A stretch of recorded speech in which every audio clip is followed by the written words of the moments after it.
오늘 함께 나눌 하나님의 말씀은 구약성경 열왕기상 19장 9절에서 14절까지의 말씀. 본문 전체는 1절에서 18절까지지만 읽는 것은 그 정도로 읽겠습니다. 제가 먼저 9절 그리고 여러분들이 10절을 읽어서 교독을 하겠습니다. 엘리야가 그곳 굴에 들어가 거기서 머물더니 여호와의 말씀이 그에게 임하여 이르시되 엘리야야 내가 어찌하여 여기 있느냐?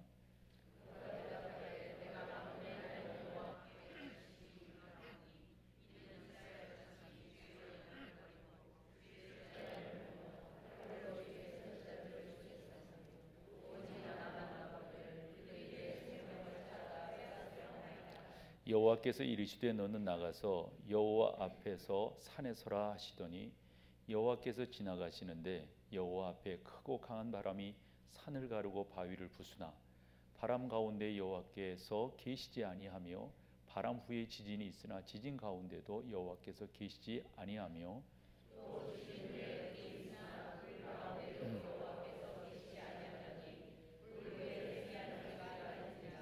엘리야가 듣고 겉옷으로 얼굴을 가리고 나가 굴 어귀에 서매 소리가 그에게 임하여 이르시되 엘리야야 내가 어찌하여 여기 있느냐?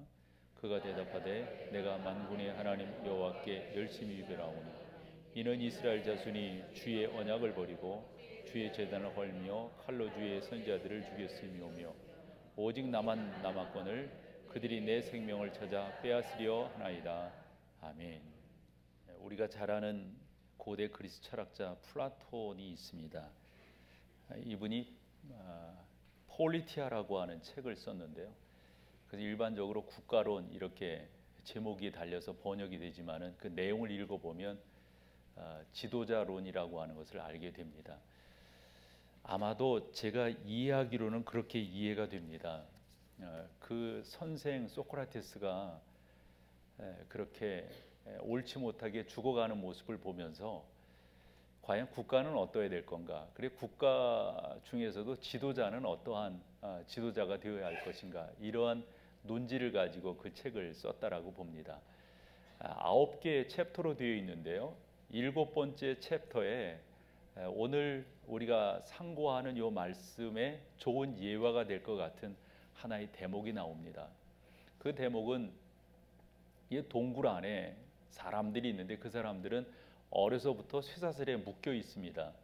그래서 좌우를 볼 수가 없고요. 벽만 바라보게 되는데 그 벽이 신기한 것은 이 동굴 안으로 바깥에서 빛이 들어오는데 그 빛이 그 벽에 비추는 거예요.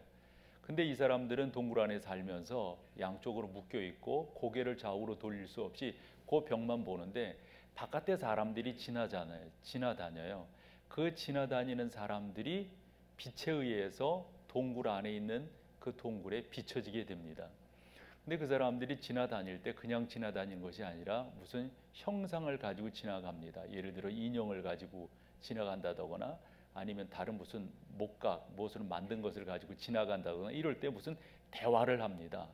대화를 하면 그 대화하는 그것이 햇볕에 의해서 그림자로 동굴 안에 비춰지게 되고 동굴 안에 비춰진 그림과 함께 바깥에서 들려오는 소리가 이 사람들을 안에 있는 사람들로 하여금 연상하게 만듭니다. 그래서 사람들이 궁금해해요. 그러면서 안에 있는 사람들은 그렇게 비춰진 세계에 대해서 저런 것이로구나 이렇게 믿고 살아가게 됩니다. 그러던 어느 날 한 사람이 동굴 밖을 나오게 됩니다. 나와 봤더니 동굴 안에서 있던 세계와는 사뭇 다른 푸른 하늘을 보게 되고요. 나무와 그 아름다운 그런 동물들을 이렇게 보게 됩니다. 그리고 자기들이 안에 있을 때 벽면에 비춰졌던 그런 것들이 실제가 아니라 사람들이 만들어낸 이야기라고 하는 것을 알게 됩니다. 그러면서 이 양반이 깨닫는 게 이거였어요. 우리가 저 안에 있을 때는 그렇게 비춰진 그림자와 들려지는 소리로 그것이 전부인 줄 알았는데 나와 봤더니 아니로구나. 새로운 세계가 있구나. 이 새로운 세계가 우리에게 있어서는 진짜로구나 라는 것을 깨닫게 됩니다. 그 깨달음이라고 하는 것을 플라톤은 여러분들이 다 아시다시피 이데아의 세계다 이렇게 말을 했어요. 그런데 그 책이 나오게 된 나름대로의 배경은 자기 스승의 옳지 못한 죽음을 바라보면서 그랬던 거 아니에요? 그럼 지도자는, 그래서 그건 국가론이라고 번역되어 있지만 지도자론이라고 말하는 이유는, 그러면 지도자는 어떻게 할 것인가? 그냥 이상의 세계만 바라보고 거기가 좋다, 그런 것이로구나, 이런 것만 깨닫고 살아갈 것이 아니라, 그것을 깨달았다면 아직 그렇지 못한 사람들을 그 세계로 이끌어내는 것이 지도자가 되어야 한다. 이런 식의 나름대로의 논리를 펴서 그 당시에 부정직하고 옳지 못한 사람들이 세상을 이끌어 나가고, 그런 옳지 못함에 의해서 옳은 사람들이 희생을 당하는 이러한 모습들을 바라보며 나름대로 플라톤은 그의 이데아의 세계를 펼쳐가고 사람들에게 소개하고 있는 것을 볼 수가 있습니다. 우리는 종종 이 세상을 살아가면서 내가 알고 있는 그 사실이 전부인 것으로 알 때가 많습니다. 그러나 나중이라든가 아니면 다른 환경을 통해서 깨달음으로 인해서 이게 다가 아니로구나 라는 것을 알 때가 종종 있지요. 오늘 본문에 엘리야가 그런 사람이 아닌가 싶어요. 예를 들어서 19장에서 엘리야가 지금 아합과 이세벨 왕후의 학정을 피해서 동굴 안에 숨어 들은 거거든요. 그때 이 엘리야가 그 안에서 나는 이제 큰일 났다, 나는 이제 끝장이다. 그래서 결국에서 4절에 보면 뭐라고 하나님께 아뢰게 되냐면, 5절에도 그렇고요, 하나님 저 됐어요, 이제 제 목숨을 거두어가 주십시오, 이래요. 사실 하나님의 의도하신 것은 엘리야가 그런 상태로 그의 인생을 마감하는 것을 원치 않으세요. 하나님은 그와 같은 엘리야의 상황적 한탄함 속에서 깨달음을 주시고, 그 깨달음 속에서 새로운 것으로 나가게끔 이끌어 나가신다는 거죠. 오늘 저의 설교의 방향은 그것입니다.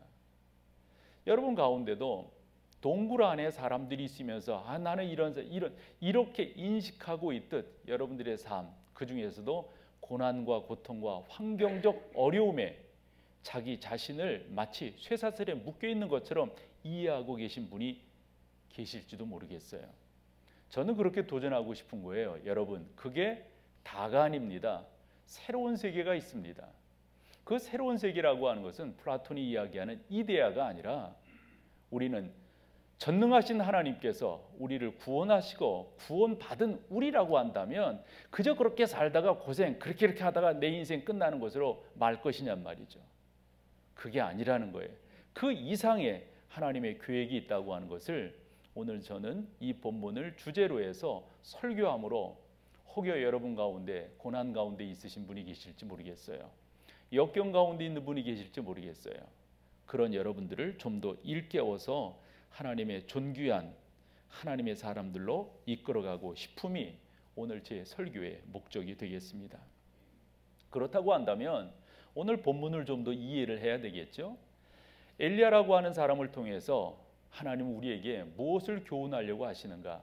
더불어서 그 교훈을 우리가 상고해 보면 나를 거기에 대비시켜 볼 수가 있어요. 그렇구나, 내 삶도 그렇겠구나, 나도 이러한 목적으로 나의 삶도 존재하는구나. 이렇게 여러분들이 오늘 성경을 여러분의 것으로 받아들이셔서, 우리가 흔히 하는 말처럼 레마로 여러분들이 받으셔서 하나님이 이런 상황 속에서 나를 이렇게 이끌어 가려고 하시는구나, 이렇게 깨닫는다면 오늘 제가 의도한 설교적 목적이 여러분 가운데 잘 전달되고 있다라고 생각합니다. 그러면서 여기뿐만 아니라 여러 성경에는 상황들이 있잖아요. 그 상황들을 통해서 하나님께서 우리 가운데 요구하시는 첫 번째가 있더라고요. 단계로 본다면 이게 1단계라고 볼 수가 있어요. 이걸 넘지 않으면 2단계가 가기가 곤란한 거죠. 그러면 하나님은 이와 같은 상황 속에서 엘리야에게 원하셨던 게 뭔가? 더불어서 여러분들도 마찬가지예요. 그 첫 번째는 내가 누구인가를 알기를 원하셨던 거죠. 예를 들어서 우리가 지금 9절부터 봤는데요, 10절을 한번 읽어보실래요? 10절 같이 한번 읽어보시죠. 시작. 그가 대답하되 내가 만군의 하나님 여호와께 열심히 유별하오니 이는 이스라엘 자손이 주의 언약을 버리고 주의 제단을 헐며 칼로 주의 선지자들을 죽였음이오며 오직 나만 남았거늘 그들이 내 생명을 찾아 빼앗으려 하나이다. 이렇게 설명하고 있습니다. 그러니까 이 말씀을 통해서 지금 엘리야가 얼마나 궁급한 상황 속에 있는지, 그래 하나님 앞에 항의하는 거예요. 이 쪼로 본다면 하나님 지금 말이죠. 지금 저 아합과 이세벨 왕후가 하나님의 백성들을 어찌하려고 하는지 아시잖아요. 사실 항의조예요. 그들이 지금 뿐만 아니라 내 생명까지 찾아가지고 끝장내려고 하는데 하나님 가만히 계시는 거예요. 나 이렇게 인생 끝나는 거예요. 이런 식이에요. 그런데 우리가 여기서 조금 살펴볼 게 있어요. 지금 19장을 보고 있지만 17장 그 앞쪽도 보면 의미가 있지만 그냥 17, 18장만 간단하게 한번 살펴보자고. 예를 들어서 17장 1절 한번 봐봐요. 엘리야가 어떤 사람인가? 앞에도 나오니까 같이 한번 읽어보세요. 시작. 길르앗에 우거하는 자 중에 디셉 사람 엘리야가 뭐라고요? 아합이 누구예요? 그 당시에 왕이에요.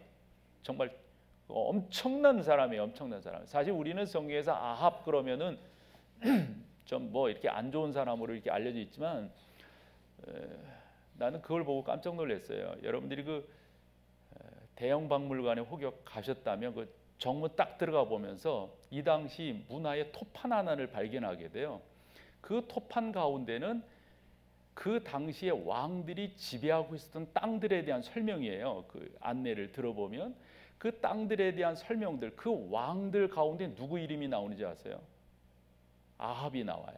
그러니까 우리는 성경에서 아합 이놈은 하나님 저기한 것이고 이놈 끝장이다 이렇게 생각하지만 그 당시의 시각에서 본다면 그런 토판적 유물로서 본다면 이 아합이 보통 사람이 아닌 거예요. 이 사람에게 엘리야가 어찌하는 거예요? 아합에게 말하되 계속요. 시작. 내가 섬기는 이스라엘 하나님 여호와께서 살아계심을 두고 맹세하노니 내 말이 없으면 여러분 이게 뭐예요? 흔한 말로 당신 나 깔보면 큰일 나 이 말이에요. 아합 왕 앞에 딱 서가지고 아합이 그 당시에 근동아시아의 패권을 잡고 있었던 사람이거든요. 그런데 그 앞에 딱 서가지고 엘리야가 하는 말이 나 함부로 건드리지 마. 제 표현이 좀 이게 이렇게 말하면 안 될 거지만 이해를 돕기 위해서 뭐 그렇게 시비조로 말하진 않았을 거예요 분명. 근데 그냥 이해를 돕기 위해서는 내가 보통 사람이 아니라고. 내가 한 번 저 하나님께 아뢰기만 한다면 이 땅 끝이에요. 비커녕 이슬 한 방울도 없을 거예요. 이런 말이에요. 사실은 그게 이루어지잖아요. 여러분 이렇게 흔한 말로 그 당시 우리는 그냥 우리의 시각으로 보면 엘리야가 대단한 사람이 그렇지만 그 당시 일반적인 시각에서 본다면 아합이라고 하는 왕 앞에 이 엘리야는 어찌 보면 선각자이지만 남노하기 그지없는 사람이고요. 누가 그 사람 하나 추종하는 사람이 있겠어요? 우리 봐서 알지만은 없잖아요. 800대 1로 혼자 이렇게 딱 쓰잖아요. 근데 여러분 보통이 아니잖아요. 지금 엘리야가 어떤 사람인가 보자는 거예요.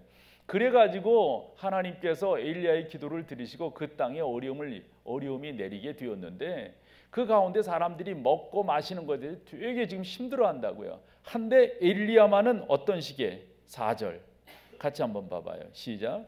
그 시냇물을 마시라. 내가 까마귀들에게 명령하여 여기서 너는 누굽니까 여러분? 여기서 나는 누구고요? 하나님께서. 더불어서 8절로부터 보면은 이 사르밧 과부와의 그 대화가 나오거든요.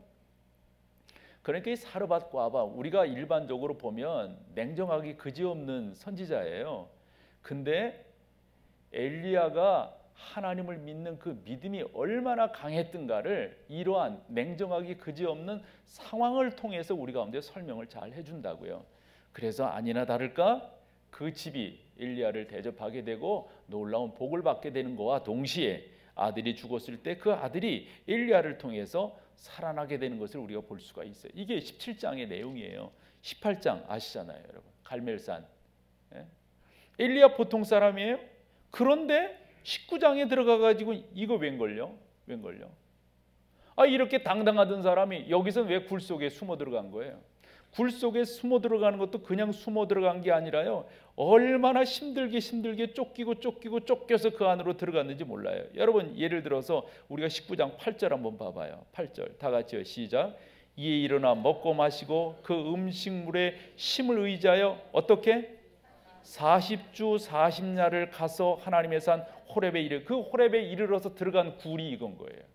그러면 40주 40야라고 하는 것은 밤낮 가리지 않고 갔다는 말이에요. 이게 뭐 40일 동안 걸어갔다가 아니라 40일이라고 하는 것은 성경에서 그냥 숫자적인 의미보다도 우리 가운데 영적으로 주는 교훈이 많아요. 그래서 이스라엘 백성들이 40년 동안, 그래 이스라엘 백성 중에서 특별히 왕 중에 다윗이 40년, 그리고 또 우리 주님께서 40일간, 이 40일이라고 하는 게 아마도 이렇게 제 나름대로의 성경이 주려고 하는 또 다른 의미로서의 교훈은 극한인 것 같아요. 극한. 사람이 이상을 넘어가면 죽는 거예요. 그러니까 사람이 할 수 있는 것까지 최선을 다하는 거 있잖아요. 40주 40야를 걸어갔다고 하는 것이 바로 그런 말 아닐까요? 군대 있을 때 행군이라는 걸 해보잖아요. 행군 많이 해봐요. 얼마 동안 합니까? 저희 때는 잠 안 자고 2박 3일 100km 행군 이런 거 해보거든요. 절절매잖아요, 여러분. 40주 40야를 걸어가 가지고 호렙산 그 굴 속에 들어가고 지금 나 끝장났다 그러는 거 아니에요. 그러면서 여러분 사실 광야에서 머물 때도 4절에 보면 이 엘리야가 뭐라고 말해요? 하나님 저 죽여주세요. 자기가 죽기를 원하여 이르되 여호와여 넉넉하오니 지금 내 생명을 거두시옵소서 이런다고요. 그러면 17장과 18장에 보여졌던 엘리야는 어디 온데간데 없어지고 19장에서 왜 이렇게 나약한 모습 엘리야를 우리 가운데 보여주는 걸까요? 뭘까요, 여러분? 그래서 신약의 한 사람을 소개함으로 대비시켜서 교훈을 얻어볼게요. 예를 들어 신약의 베드로라고 하는 사람을 여러분들이 아세요.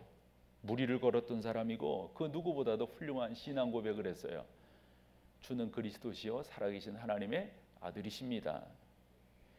베드로는 다른 사람이 다 주님을 떠난다 할지라도 우리가 요한복음을 요즘 큐티하고 있는데 그 가운데서도 보면 다른 사람은 몰라도 나는 안 떠나요. 나는 안 떠나요. 어느 정도로 베드로가 자기 자신의 남자적 의리를 지키겠다고 말하냐면 예를 들어 마가복음 14장 29절로 31절까지를 한번 읽어볼게요. 같이 한번 읽어보죠. 시작. 베드로가 여짜오되 다 버릴지라도 나는 그리하지 않겠나이다. 예수께서 이르시되 내가 진실로 내게 이르노니 오늘 밤 닭이 2번 울기 전에 내가 3번 나를 부인하리라. 그때 베드로가 뭐라고 그래요? 베드로가 힘있게 말하되 내가 주와 함께 죽을지언정 주를 부인하지 않겠나이다 하고 모든 제자도 이와 같이 말하니라. 큰 소리 쳤습니다. 큰 소리 쳤어요. 웬걸?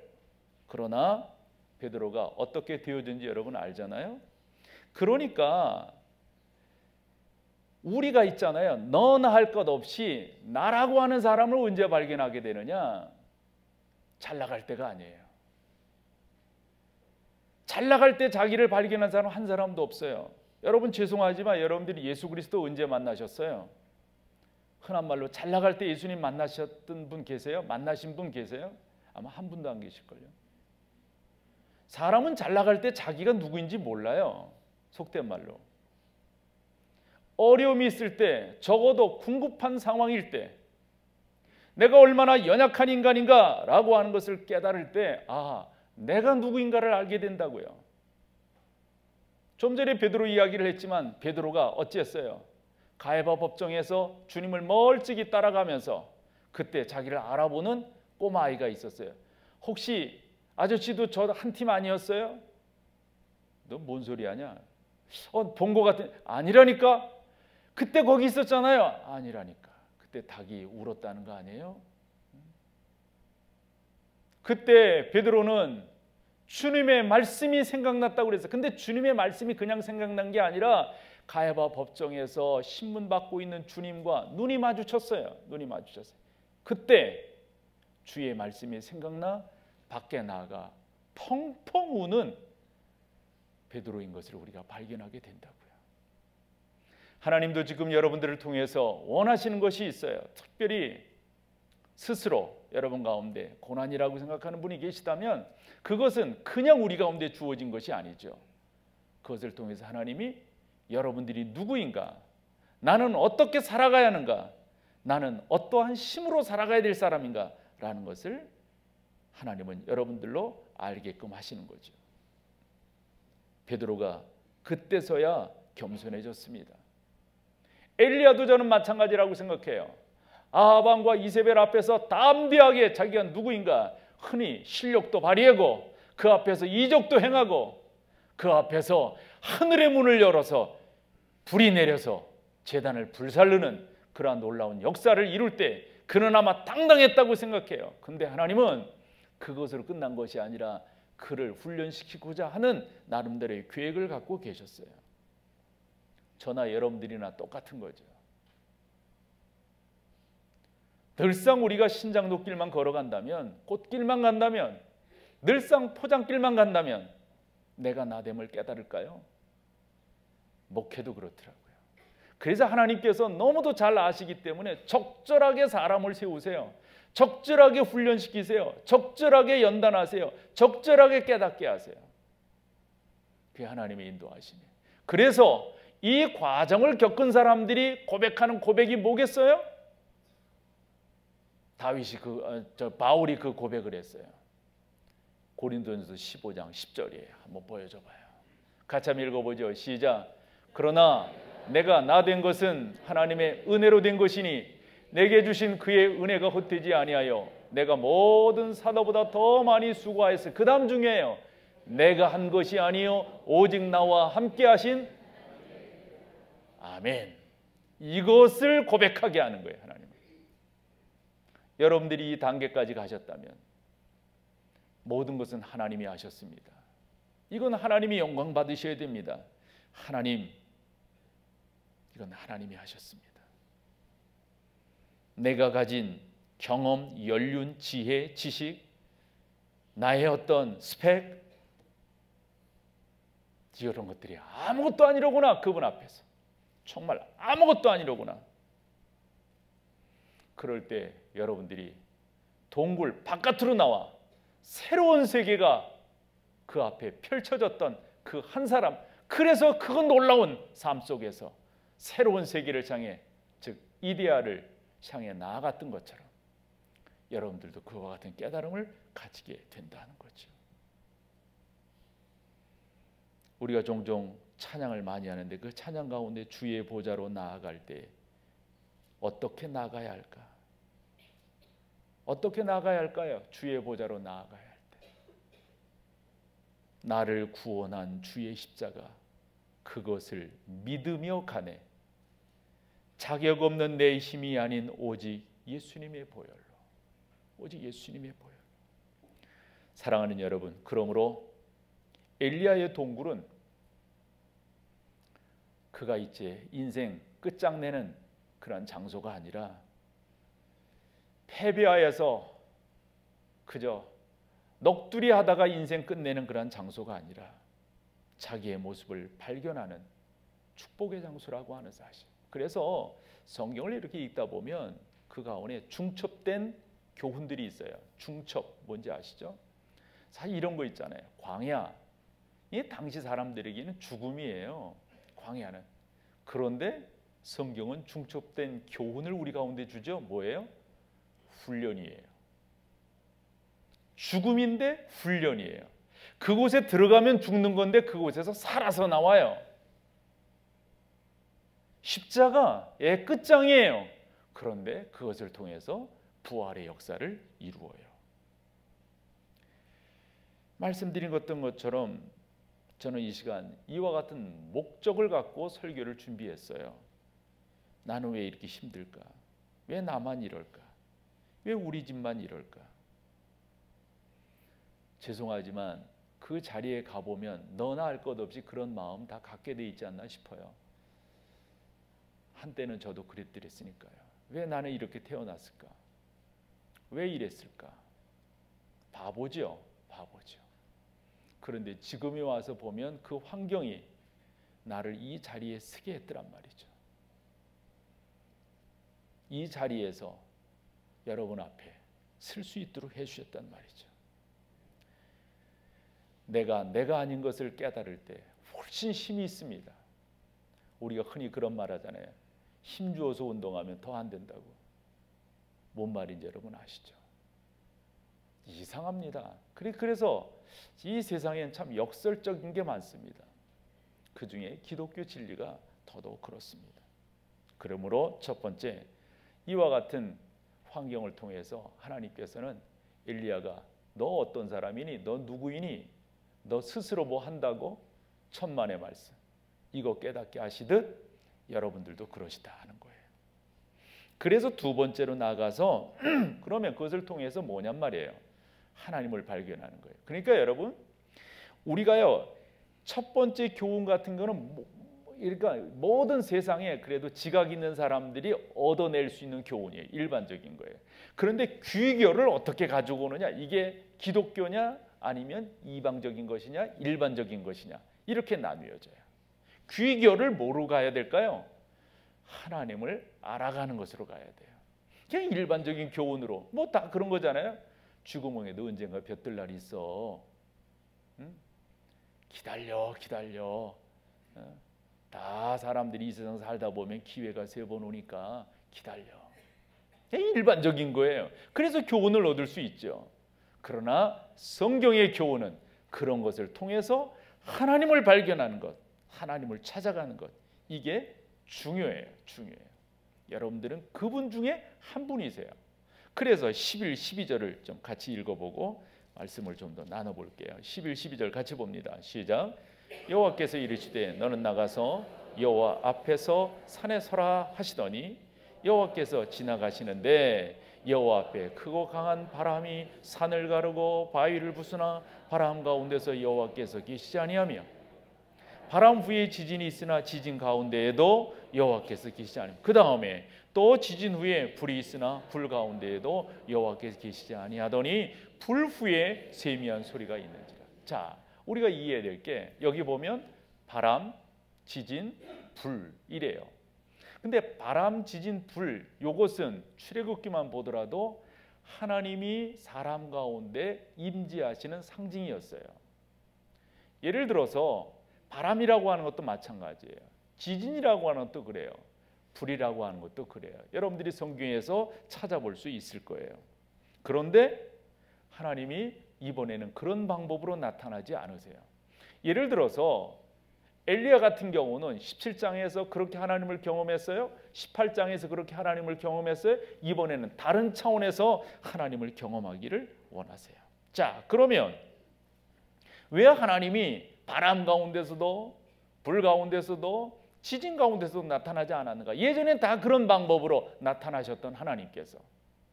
이게 중요한 거라고요. 그래서 하나님은 지금도 우리 가운데 원하시는 것이 있다면 성장하는 거예요. 성숙하는 거예요. 자라나는 거예요. 장성한 분량에 이르르는 거예요. 이것이 하나님이 우리를 향한 목적이십니다. 여러분들이 그 상태에서 그냥 나 이게 좋아요. 나 여기 초막새에 찔게요. 이렇게 하나님이 허락지 아니하셨어요. 조금 더 여러분들을 키워나가는 것이 하나님의 목적이신 거예요. 예전에 엘리야는 바람 가운데 역사하는 하나님 만났어요. 지진 가운데, 불 가운데 역사하는 하나님 만났어요. 근데 이번에는 아닌 거예요. 얼마나 바람이 크게 불었는지 바위가 부서지고 말이죠. 땅이 갈라지고 그랬어요. 지진 또한 마찬가지예요. 그리고 불도 그냥 불이 아니었을 거예요. 그런데 거기에 하나님이 예전에 경험한 거 가지고 너 살아가지 말아라. 예전 것 가지고 너 하나님 만났다 하지 말아라. 그러면서 성경에서 하나 교훈 얻게 되는 게 있어요. 그게 뭐냐면 위로의 하나님이세요. 위로의 하나님. 그 위로의 하나님이 지금도 여러분들을 그렇게끔 나가게끔 만들어주세요. 그게 몇 절이냐면 우리 보시면 5절 그 다음에 7절 이렇게 한번 봐보세요. 5절 7절 5절에 보시면은 로뎀나무 아래에 누워 자더니 천사가 그를 어찌하며 어루만지며 어루만진다라고 하는 요것에 밑줄 아셔야 돼요. 그 다음에 7절에 또 그런 표현이 나와요. 여호와의 천사가 또 다시 와서 엘리야를 어찌했다는 거죠? 이 어루만졌다라고 하는 여러분 그 정서적인 건 충분히 느껴지죠? 정서적인 거. 근데 중요한 것은 다른 성경에서 이런 단어들이 어떤 용례로 쓰였는가를 보면 분위기를 좀 더 다르게 교훈을 얻을 수가 있어요. 그래서 성경 세 군데를 여러분들이 소개를 해보면 한 번은 하나님께서 다니엘이 흔히 좀 영적으로 이야기할 때 입신에 있을 때 하나님께서 다니엘을 만나주세요. 그것이 다니엘서 8장 18절인데요. 같이 한번 읽어보시죠. 시작. 그가 내게 말할 때 내가 얼굴을 땅에 대고 엎드려 깊이, 그러니까 그렇게 기도 가운데 들어간 거예요. 그런데 뭐예요? 그가 나를 어루만져서 이렇게, 근데 여기서 어루만져서 이렇게 세우는 거 어떤 분위기일까요? 이 정서적인 건 놓치지 말아야죠. 정서 부축하는 거예요. 내 아들 다니엘아, 나의 종 다니엘아, 힘을 내거라. 내가 너를 붙들마. 내가 너와 함께하마. 내가 어디로 가든지 내가 너를 지키마. 그 어디가 불구덩이든 물 가운데든 불이 너를 태우지 못하고 물이 너를 엄물하지 못하도록 내가 너와 함께할 것이란다. 그런 의미의 어루만짐이요 이렇게 세움이에요. 또 하나 정서적으로 우리가 깨닫게 되는 게 이사야서 6장 7절이에요. 이 이사야서 6장은 이사야가 하늘의 놀라운 역사를 바라보게 되는 그러한 장면이거든요. 거기에 보면 그래요. 그것을 내 입술에 대며 이르되 보라 이것이 내 입에 닿았으니, 여기서 닿았다라고 하는 말도 어루만짐이라고 하는 단어가 같이 쓰였어요. 됐다고 하는 말이잖아요. 근데 그건 됐다고 하는 말이 아니라 위로와 격려와 하나님의 은혜를 그 가운데 덧입혀 주는 거예요. 시편 104편 32절도 마찬가지입니다.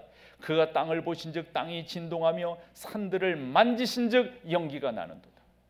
하나님의 귀하고 놀라운 역사들이 그 가운데 나타나는 것을 보게 되는데, 그러므로 이 19장의 5절과 7절에 어루만졌다라고 하는 것은 단순히 천사가 와서 이 엘리야 힘들어서 어려워하는 그런 엘리야를 이렇게 만졌다가 하는 것이 아니라 새 힘을 주고 상황을 바꿔주고 나는 죽습니다, 나는 끝났어요 라고 하는 이 엘리야를, 아니야 넌 끝나지 않은 거야, 내가 너를 향한 목적이 있단다.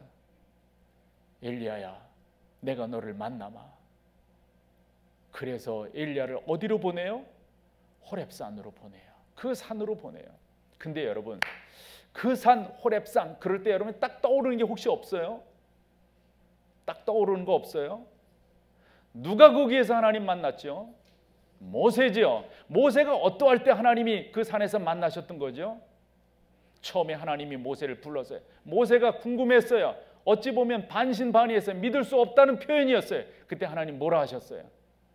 내가 너와 함께한 것을 네가 다시금 이 산에 왔을 때 내가 너에게 너를 만나줌으로 증명하마. 그것이 출애굽기 19장이에요. 그래서 하나님이 모든 백성들은 밑에 있게 하고 모세 보고 올라오라 하셨어요. 그 산이에요. 그 산, 그 역사적인 산, 그것에 대해서 일반적인 선지자들이라든가 일반적인 하나님의 백성들이 다 알고 있는 그 산에서 우리 하나님께서 엘리야를 만나주겠다는 거예요. 일어나라 일어나라, 너 그곳으로 가라. 그곳에서 하나님께서 너를 만나주실 것이다. 사랑하는 여러분, 17장 18장의 엘리야를 여러분과 나누었어요. 19장의 엘리야가 왜 이래 있는가 살펴보았어요. 하나님은 지금도 엘리야를 그 수준에서만 있기를 원하지 않으세요. 그래서 연단에 나가시는 거예요. 저는 동일하다고 생각해요. 예전에 엘리야는 바람 가운데 역사하시는 하나님 만났어요. 지진 가운데 역사하시고 불 가운데 역사하시는 하나님 만났어요. 이제는 그 가운데 하나님이 안 계셨던 거예요. 그 가운데 나타나시지 않는 거예요. 무슨 말이에요? 새로운 차원으로 엘리야를 이끌어 가신다는 거겠죠. 라고 하듯 지금 여러분들의 또 하나의 상황은 그냥 나에게 고통이야, 나는 왜 이럴까, 나는 왜 이리 힘들까 라고 좌절할 것이 아니라 이것을 통해서 하나님이 나에게 원하시고 나를 인도하시고 이끌어 가시는 또 하나의 단계가 있다고 하는 사실입니다.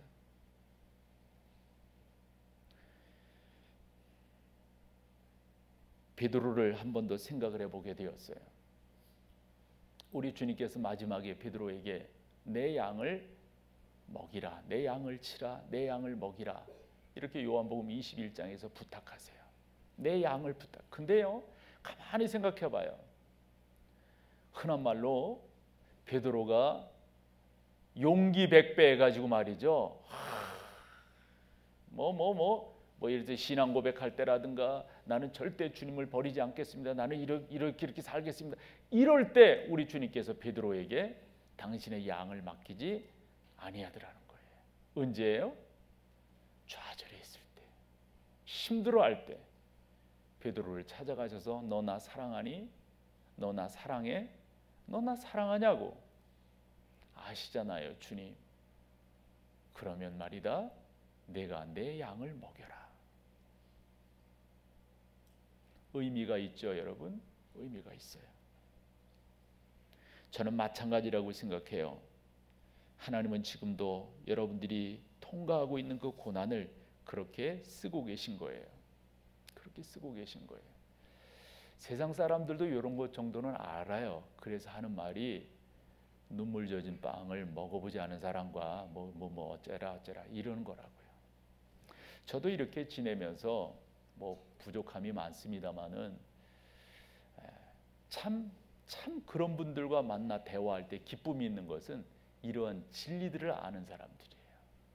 그냥 여타 것이 아니고요. 여타 것이 아니라.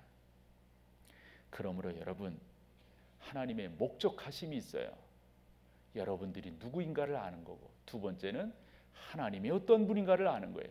그 하나님은 여러분들을 사랑하시고 절대적으로 여러분들을 버리시는 분이 아니에요. 중요한 것은 그 하나님이 우리를 향한, 나를 향한 바람이 있을 뿐이에요. 무슨 바람이에요? 요 정도가 아니에요. 늘상 우리는 그것 됐다고 생각하는데요, 요 정도도 아니에요. 계속 하나님이 여러분들을 향하신 계획이 있어요. 예전에는 바람 가운데서 만나주셨다니까요. 지진 가운데서 만나주셨다니까요. 불 가운데서. 이제는 아니라는 거예요. 아니라는 거예요.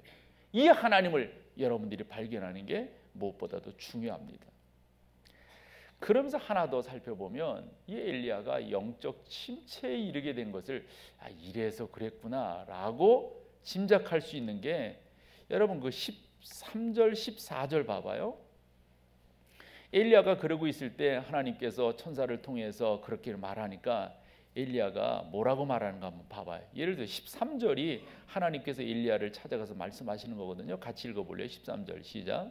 엘리야가 듣고 겉옷으로 얼굴을 가리고 나아가 굴 어귀의 섬에 소리가 그에게 임하여 이르되, 엘리야야 내가 어찌하여?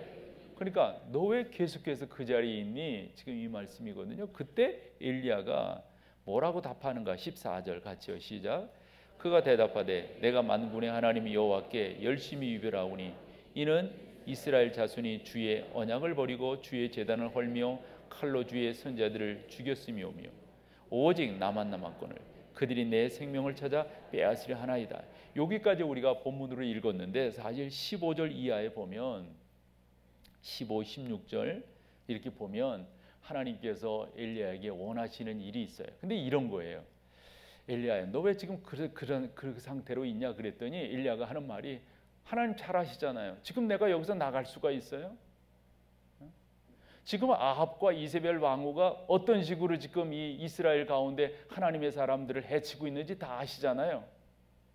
나 지금 이 상태에서 내가 나갈 수가 있어요? 이것을 어떤 식으로 봐야 될 것이냐 그랬을 때 일반적으로 이런 시각으로 보는 것이 좋아요. 뭐냐? 엘리야는 말이에요, 계속해서 집중하고 있는 게 하나 있어요. 하나님이 바라보시는 시각과 엘리야가 바라보는, 엘리야가 집중하는 게 뭐냐면 두 가지예요. 하나는 일이에요. 일. 그리고 또 하나는 그걸 내가 했다는 거예요. 여러분 영적 침체가 어디에서 오냐면 똑같아요. 똑같아. 일에 포커스가 맞춰져 있을 때, 그리고 그것을 내가 한다고 할 때 100이면 100 침체가 옵니다. 그때 하나님께서 하시는 말씀은 뭔지 아세요? 엘리야, 그건 네가 한 거냐? 내가 너한테 원하는 것은 네가 어떤 일을 하는 것을 나는 원하지 않아. 내가 너에게 원하는 것은 내가 나와 함께 한다고 하는 것을 인식하기를 원할 뿐이야. 이 사람아, 이 일은 누구든지 할 수 있어. 누구에게 시켜서도 할 수 있어. 중요한 것은 그 일을 통해서 나와 함께하고 있다는 것을 발견하고 나와 함께하고 있다는 것을 내가 깨닫는 것이 중요하지, 내가 그 일을 이루었다고 하는 게 중요한 거냐? 이게 교훈이에요. 우리는 자꾸 내가 했다는 걸 주장해요. 나 없이는 그게 어려웠다는 거죠. 여러분, 천지를 만드신 하나님께서 그게 목적이실까요? 아니에요. 그것이 아니라 그것을 통해서 우리는 하나님과 동행하고 있구나, 하나님이 나의 삶 속에 역사하고 계시구나, 나는 하나님을 의지하고 있구나, 이것을 깨닫는 게 무엇보다도 중요합니다. 그래서 대개 흔히 교회에서 시험에 든다고 말할 때는 두 가지 관점이 그분을 그 상태로 굴 속으로 끄집어 넣었어요. 자꾸 일을 봐요. 하나님을 봐야 되는데. 그리고 그 하나님을 바라봐야 되는데 자꾸 자기를 봐요. 성경 아까 읽었잖아요. 고린도전서 15장 10절. 바울의 고백이 뭐였어요? 모든 것이 다 하나님의 은혜로라. 지금 엘리야가 그걸 못하고 있어요. 그런 엘리야를 하나님께서 15, 16절에 내가 할 일은 이거란다 라고 말씀하세요. 먼저는 내가 나와 함께 한다고 하는 것이고 너에게는 다른 일이 있다고 하는 것을 이 엘리야에게 교훈하고 있는 것을 보게 됩니다. 사랑하는 여러분, 저는 베드로를 이렇게 보면서도 마찬가지라고 봐요. 이제 그 베드로가 말해요. 처음에 부름을 받을 때 누가복음 5장이 제일 자세히 나와 있거든요. 거기에 보면 하나님께서 베드로를 부르실 때 어떤 상황에서 부르셨죠? 그가 아무것도 못 잡았을 때, 그래서 밤이 맞도록 아무것도 못 잡았는데 그를 향해서 우리 주님께서 뭐라 하셨어요? 너 깊은 곳에 가서 그물을 내려라.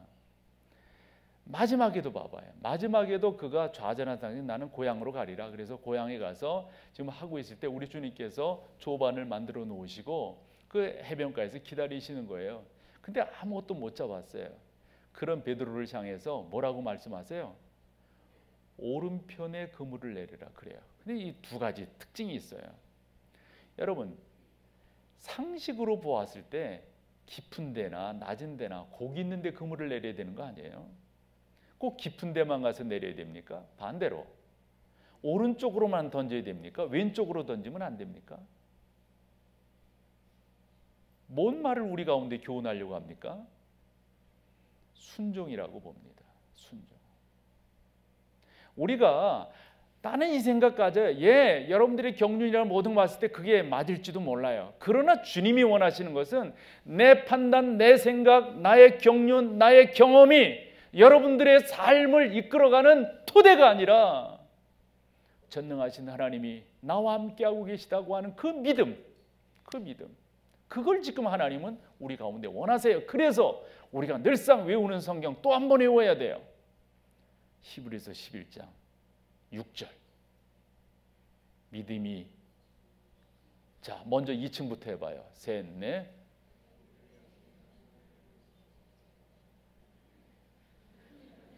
자 1층 해보세요. 셋, 넷. 그만 다 같이요. 셋, 넷. 믿음이 없이는 하나님을 기쁘시게 하지 못하나니 하나님께 나아가는 자는 반드시 그가 계신 것과 또한 자기를 찾는 이들에게 상 주시는 이심을. 아멘.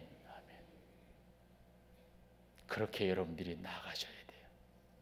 그러셔서 여러분 가운데 하나님이 함께 하시는 것을 얻어내야 됩니다. 저는 플라톤의 동굴 이야기로 설교를 시작했습니다. 근데 그 내용을 쭉 읽어보다 보면 그 플라톤의 이런 생각들을 이렇게 구체화시키게 된 것은 말씀드렸던 자기 스승이 그렇게 죽어가는 모습을 보면서 이게 지도자라고 하는 게 얼마나 중요한가, 참 무식하고 깨닫지 못한 지도자들이 사람을 저렇게 죽이는구나 라는 것을 알면서 그 나름대로 이 깨닫는다고 하는 것, 이 이데아의 세계를 안다고 하는 게, 그러나 그곳에만 있을 것이 아니라 다시금 이곳으로 와서 이곳에서 고통받는 사람들을 깨닫게끔 하는 게 그게 지도자다, 이리 말을 해요. 그러면서 이렇게 표현을 합니다. 두 사람의 대화하는 형태를 빌려서 이렇게 말합니다. 한 사람에게 이렇게 말을 하죠. 그런데 바깥 세상을 본 사람이 지하 동굴에 다시 내려가겠는가? 이렇게 물어요. 거기 고생하는 데잖아요. 그랬더니 이 플라톤이 이런 말을 해요. 내려가지 않을 걸세. 그가 만일 내려가서 친구들에게 실제 하는 세상이 저기 있다고 말해보겠지만 죄수 친구들은 어떻게 생각하겠는가? 너 바깥에 나가오더니 눈 버려왔구나. 너 밖에 절대 나가면 안 돼. 밖에 나가면 사람 버려. 이런 식의 결론을 짓지 않겠는가. 그러나 그래도 좌절하지 않을 걸세. 그 깨달은 사람이 말해요. 그것은 밖에 실지 않은 아름다운 세상을 보았기 때문일세. 그리고 말이야, 영계를 다녀왔거나 봤던 사람은 밖에 다른 사람과는 조금 다르게 산다네. 그러니까 깨달은 사람들은, 그런 사람들이 지도자가 된다면 우리 스승 저렇게 그냥 한순간에 사약 먹여가지고 죽이듯이 저렇게 안 한다는 거죠. 새로운 실체를 본 사람은 이 땅의 기준을 가지고 살아가지는 않는다네. 실제 동굴 밖의 아름다운 세계를 사모하기에 그 세계를 바라보며 오늘을 살아간다네. 여러분들이 이와 같은 것들을 성경으로 깨달았어요. 여러분들이 깨달으셨다면, 그 깨달음을 안다면, 그것을 보았다면 예전의 모습으로 돌아가는 것은 뭐예요? 그건 바보죠. 바보죠. 그 깨달은 그 자체를 여러분들이 실천함으로 그 삶 속에서 여러분들이 승리를 구가해야죠.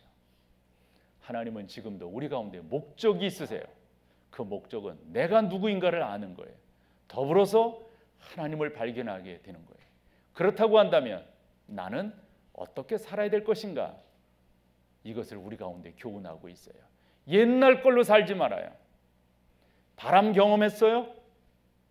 지진, 불 경험하셨어요? 그것이 여러분이 다 아니에요. 새로운 세계가 있어요. 이것에 대한 도전이 여러분들이 혹여 고난의 동굴 속에 있다면 그 동굴 속에서 좌절하지 아니하고 새로운 세계를 보고 바라보게 할 거예요. 자리에 일어나셔서 우리 마지막 찬양으로 신앙 고백을 하시죠. 왜 슬퍼하느냐, 할렐루야. 왜 걱정하느냐, 무엇 두려워하느냐, 아무 염려 말아라. 그 어려움에도 그 나쁜 있어도 이제는 걱정하지 마. 내가 널 붙들어주리. 내가 너와 항상 함께하리라. 내가 너를 지키리라. 실망치 말고 나를 보라. 나는 너의 하나님. 한 번 더 합니다. 왜 슬퍼하느냐, 왜 슬퍼하느냐, 왜 걱정하느냐, 무엇 두려워하느냐, 아무 염려 말아라.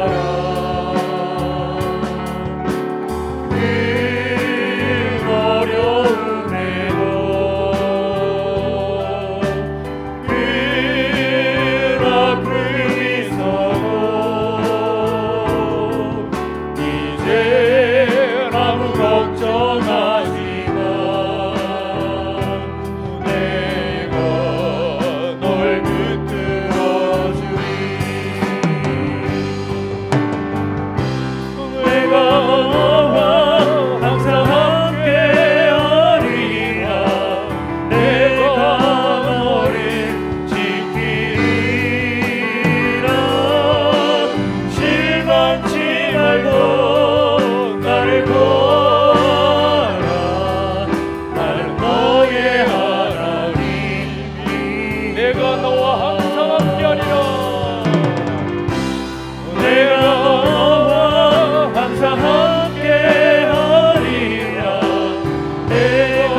너의